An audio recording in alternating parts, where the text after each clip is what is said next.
I love you right away this morning. You wore colors. A purple mink camera strap. Yep. That you had custom made by Adrian Landau, to help with the weight. Oh my God. Now, I started the blog 8 years ago. It's a travel journal. I love sharing stories. let's say pioneer. Okay. It's kind of like having an invisible group of friends, hopefully entertain and, amuse and inspire them. I grew up in the Philippines 20 years ago when I was like 10.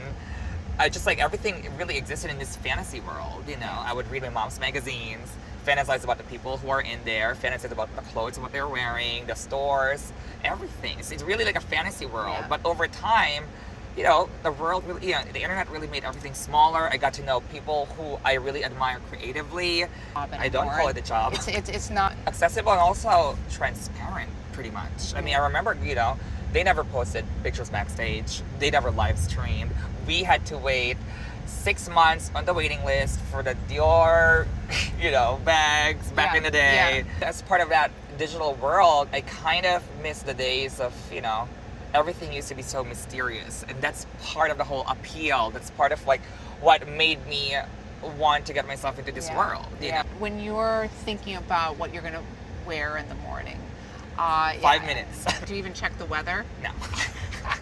My first official New York, first official apartment.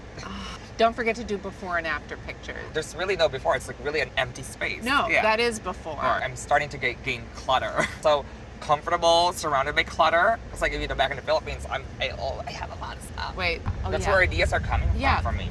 Exactly, from the clutter. I just want to make my apartment completely the opposite of my personality because, in fashion, sartorially, I'm kind of wacky. I mix and match. I'm very eccentric. I have a taxidermied pheasant. They have two. They have a taxidermy fox.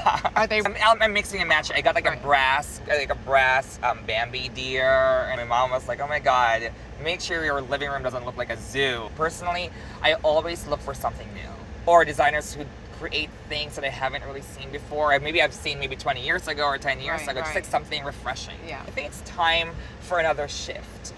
We've been running around in florals and and a lot of color, a lot of print. It is true. Look at. I'm in bright color and python, and you're in this geometric. Between helmet, rag and bone. I went to see VPL this morning. Yeah. One thing that's kind of striking me already is the amount of athleticism.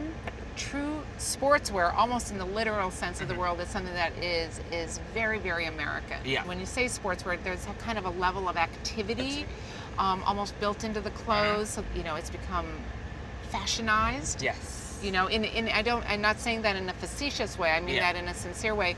A lot of layering stuff. Everyone's layering one thing on top of each other. Can I say something about that? Mm-hmm. Because when I used to be taking my trend notes, I used to go, layering is a trend, and then I finally was like, you know what? Is that styling? This is a runway styling thing. Yeah, styling. But a great amount of emerging, like Asian talent here. Takun, Alexander Wang, Jason Philip Lim, Jason Wu, Peter Som.